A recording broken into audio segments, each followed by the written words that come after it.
มันบ่มีปัญญาพวกนี้มันได้แต่ตัวนี้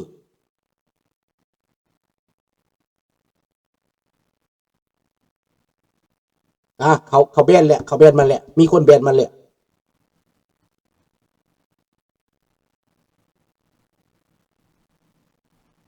ไอ้โน้ตโมเดเลเตอร์เซตุกิปีเดอเซต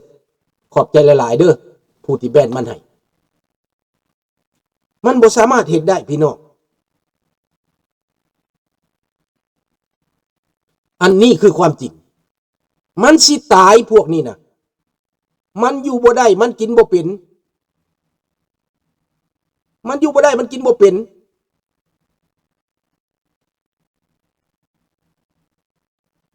พองรุ่นเอาทหารไปลัดเสียบ่ได้เอากลับมาดอกลุงเอาไปตายอยู่ในยูเครนนั่นแหละเอาไปโลดลุงก็อยากให้คนลาวไปพุ่นน่ะตายอยู่ในยูเครนเนี่ยมันจังสิมีความรู้สึกได้มันจังสิหลุดจากว่าอยากเป็นคอยขามาไส้ของเขาลุงก็บ่ไว้ใจพวกที่ว่าเป็นแบบนั้นดอกทหารบางคนมันก็ขึ้นโทได้บ่เป็นหยังกวนก็ให้เขากวนไปให้เขามาฟังให้เขากัดลิ้นเขาตาย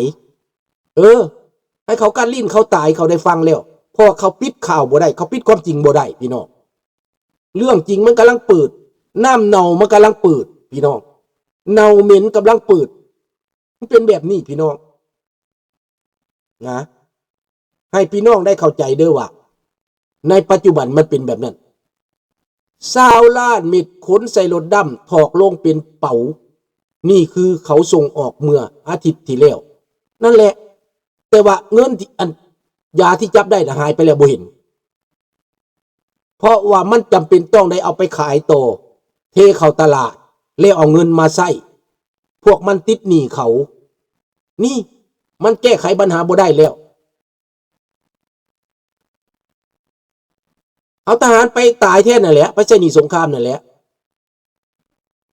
ลาวพบทองคำล้านตันพันตันพบเท่าใดก็บ่เหลือเพราะบ่แม่นลาวขุดมันบ่เหลือมันสิขุดมาเท่าใดก็บ่เหลือขายเบิดประเทศก็บ่พอนี่แหละมันเป็นเรื่องจริงพี่น้องขอให้ลาวเฮานี่สามัคคีกันผู้ทหารชาติบ้านเมืองขอจงมีความคิดเป็นน้ำหนึ่งใจเดียวอย่าแยกพรรคแยกพวกพี่น้องอย่าสู้แยกพรรคแยกพวกเป็นน้ำหนึ่งใจเดียวกันเพื่อประชาธิปไตยเท่านั้นมันบ่มีผู้ใดเฮ็ดได้ผู้เดียวดอกในโลกนี้นะบ่มี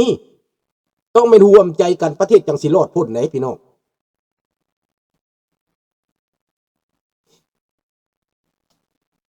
มันถึงสิมาเองดอกบ่นานดอกบ่นานอเมริกาเขาจับจ้องอยู่แล้วเขาจะจัดการอยู่แล้วแต่เขาต้องจัดการพอมันก่อนบักเวียดนามพุ่นแหละบ่โดนดอกลุงมั่นใจว่ามีการเปลี่ยนแปลงแน่นอนขอให้ลูกหลานในประเทศรู้จักความจริงละพอลุงมานี่เว้าให้ความจริงเราทั้งหมดให้ลูกหลานร่วมมือกันต้านโจรรักษาคุณธรรมรักษาศีลห้ารักษาคุณงามความดีรักษาประเพณีฮีดคองอย่าเอาต่างชาติมาเปื้อปุ่นอย่าเอาเจ็กเอาแก้วมาเจือปุ่นคนแก้วทำมาอยู่ลาวเพิ่นว่าจังได๋เท่ากาวัสนี่นะถ้าเป็นประชาธิปไตยแนวใดคนลาวส่วนเล็ก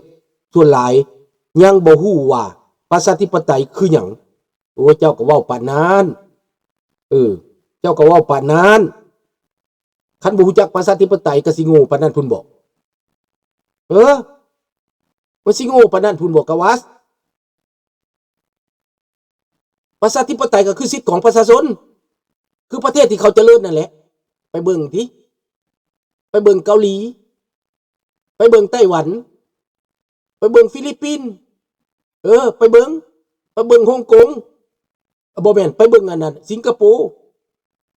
ไปเบิ่งอินโดนีเซียไปเบิ่งมาเลเซียไปเบิ่งแคนาดาไปเบิ่งฝรั่งนั่นแหละประชาธิปไตยประชาชนมีสิทธิ์เปลี่ยนผู้นำ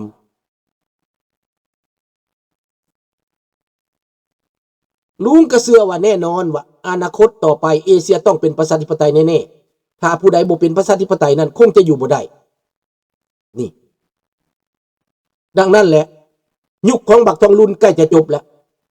ใกล้จะจบแล้วมันไปสุดๆแหละภาครัฐสปป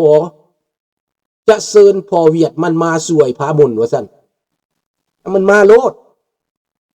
กระดูกมันยังเอาเมื่อบ่เบิดกระดูกตาย 200,000 คนมันยังเอาเมื่อบ่เบิดครั้งนี้ให้มันเอามาโลดเชื่อว่ามันเอามาครั้งนี้นะมันจะฟังกันอยู่หั่นแหละโทษเด้อสบายดีประยูน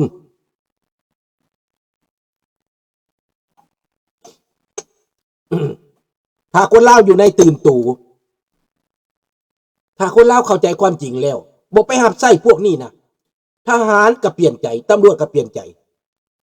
ลุงเชื่อว่าครั้งนี้วิไลลาคำพ้องกับกระทรวงป้องกันประเทศทหารน่ะนะขัดแย้งกันแน่นอนมันสิเกิดเชิกกันนะพวกนี้นะผู้บ่ได้กินก็บ่ได้กินอาทิตย์ที่ผ่านมายกฮื้อรวมแถลงข่าวจับยาผลิตได้หลายอย่างมียาบ้า8 ล้านเม็ดยาไออีกหลายต้นหลายกิโลแม่นมันจับจะไปขายไทยประเทศไทยก็ยังดีใจอยู่บ่เห็นประเทศลาวขายยาบ้าไปนะรัฐบาลอยู่ทางหลังนะเห็นบ่ล่ะ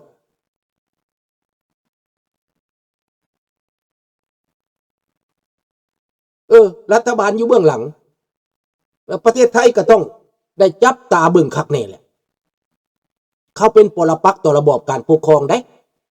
สบายดีกิ่งวงเวียดนามเอากระดูกไปเฮ็ดหยังอ้ายน้องยังบ่จักว่ากระดูกของเวียดนามมาตายอยู่ในราว 200,000 กว่าคนมาเก็บเอามาขุดเอามาค้นเอาได้50 ปีแล้วยังบ่หมดมันตายหลายที่สุดในลาวนะทหารลาวจัดการมันน่ะตายอยู่ในลาวหลายแล้วก็มี52ถล่มมันตายตามเส้นทางเลขที่เส้นทางโฮจิมินห์ตายลงหลายภัยมาก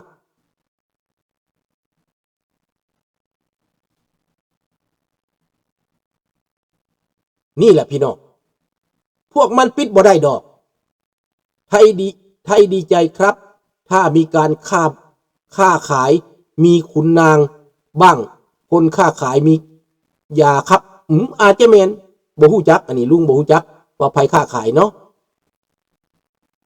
KNU ถล่มฐานพม่าจนได้ยกทุ่งขาวโดยลุงแมนอันนี้แมนมันที่มีการเปลี่ยนแปลงลุงเชื่อว่ามีการเปลี่ยนแปลง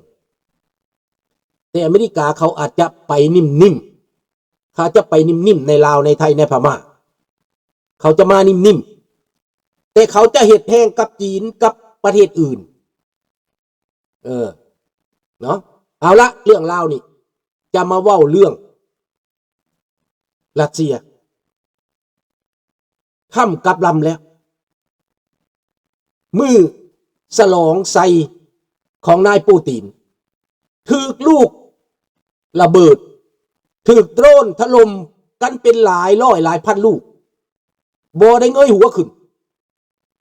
แต่ว่าเซเลนสกี้หลีกเลี่ยงจะไปถล่มมันน่ะพาเรศน่ะหลีกเลี่ยงมีแต่ถล่มอ้อมๆแต่ปานนั้นรัสเซียต้องได้หยุดบินเรือบักปิโก้เรือบินบักปิโก้ลงจอดด่วนฉุกเฉินย่านตายสีจิ้นผิงถือเอายนต์มิกขึ้นไปปกป้องย่านตายบักปิโก้มาจมให้เซเลนสกี้ใส่ให้เซเลนสกี้บักปิโก้บักโรเบิร์ตปิโก้ไปจมเกือบเพิ่นตายเท่าโรเบิร์ตปิโก้เซเลนสกี้ยกเว้นซื่อๆถ้าเซเลนสกี้อยากเฮ็ดนะส่งโดรนไปจัดการยนต์มันก็ได้แต่ว่าขู่มันซื่อมันเอากระดูกไปเฮ็ดแป้งนัวมันติบ่อาจสิแม่นเนาะดังนั้นในเมื่อเป็นเส้นนี้พี่น้องมือเดียวกัน ที่รัสเซียเฉลิมฉลองมีไอ้ลาวไปปล้อหน้าเวียดนามไปปล้อหน้ามีหลายชาติอยู่ไปปล้อหน้ามีจีนไปปล้อหน้าเอาทหารไปสวนสนามกาวัสเป็นว่าเซียยูเครนครับรัสเซียมาเอาดินแดน5-6 แคว้นดื้อไผสิยอมได้คันเซียยูเครนมันก็เซียอันเดียวกันตัวเซียประชาธิปไตยกาวัสเจ้าภาษีมาต่อต้านลุงแนวใดก็เสียอันเดียวกันซะตัวแม่นบ่ล่ะมีทางเดียวถ้าลาวบ่ร่วมใจกับลูกขึ้นประท้วงจ้างก็บ่มีความมันลุกขึ้นประท้วงบ่ได้ในเวลานี้มันต้องต่อสู้ด้วยอาวุธ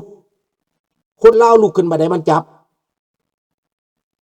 คนลาวลุกขึ้นมาได้มันจับมันต้องมีเหตุการณ์ของโลก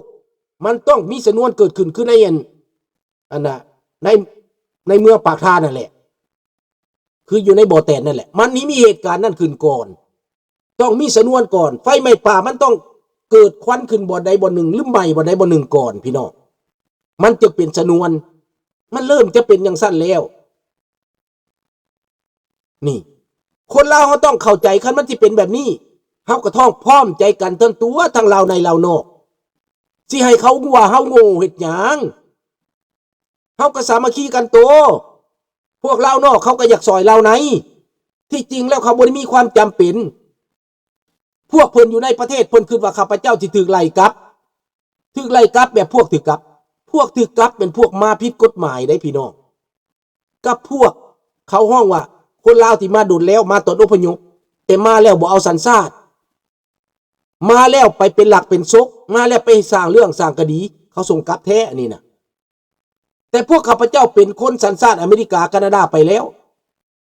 บ่ได้ผิดกฎหมายเขาปกป้องคุ้มครองแล้วอันนั้นเพิ่นได้แต่บัตรเรซิเดนต์ซื่อๆเขาห้องว่าบัตรเขียวซื่อๆที่เขาส่งกลับนั่นพวกข้าพเจ้าบ่แม่นไดมีสิทธิ์เต็มร้อยได้พี่น้อง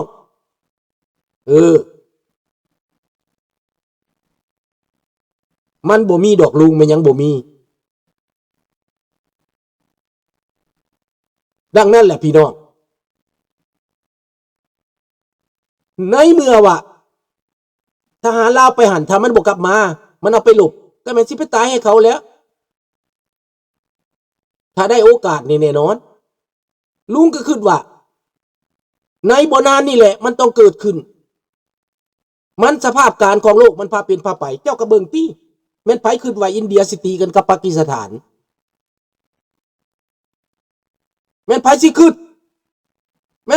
ดว่ามันสิไม่เกิดมายึดฐานลาวฮอด3ฐานรอท่าเวลานั้นแหละจอนแต่ตอนก่อนรอท่านี่ต้องสามัคคีกันสนับสนุนกันมาเว้ากันอยู่นี่มาเขียนกันอยู่นี่มาลงความเห็นกันอยู่นี่พี่น้องทุกว่าจังไดโอ้บักหาดากนี่เว้ามีจักหน่อยคนบ้าลายตายก่อนคันมึงเก่งก็มาแท้แม่กูย่านบ่ได้ขี่ใส่ถุงยางนะโอ้ยแนวนี้เจ้าก็เป็นโง่กะเดียเนาะคนโง่นะเจ้าเบิ่งดูบักฮุกกันนี่นะเอามันเว้าหยังไงมันเว้าไปให้โอกาสมันก่อนให้มันได้ฟังความจริงในเมื่อมันหูหนวกตาบอดคนหูหนวกตาบอดก็คือบักนี่แหละบักควายอันนี้แหละหูหนวกตาบอดมันยอมรับความจริงบ่ได้มันสิตายทหารมันโจรราชบังหลวงทหารมันลักฆ่ายาเสพติดแล้วคนลาวทั้งประเทศส่วนใหญ่เสพยาเสพติดพี่น้องเด็กน้อยโรงเรียนก็บ่ไปโรงเรียนก็บ่มีคนอยากไปเรียนก็บ่มีเงินเรียนนายครูก็บ่มีเงินเดือนพอทหารก็บ่มีเงินพอกินมีแต่ค่ายาเสพติดมีแต่ค่าโสเภณีฮ่าเพิ่งไปดูทหารลาวมาร้องห้องห้อยชายเด็กห้องห้อยชายแดนทั้งกองห้อยชายแดนเกือบเตะแม่นบ่เกือบผ้าใบโอ้ยก็สิแม่นหั่นแหล้วลูกหมาผักหลัดมันมาฟังก็ดีให้มันฟังแน่เนาะพวกเจ้าอยากด่ามันก็ด่าโลดลุงบ่ว่าหยังเด้อ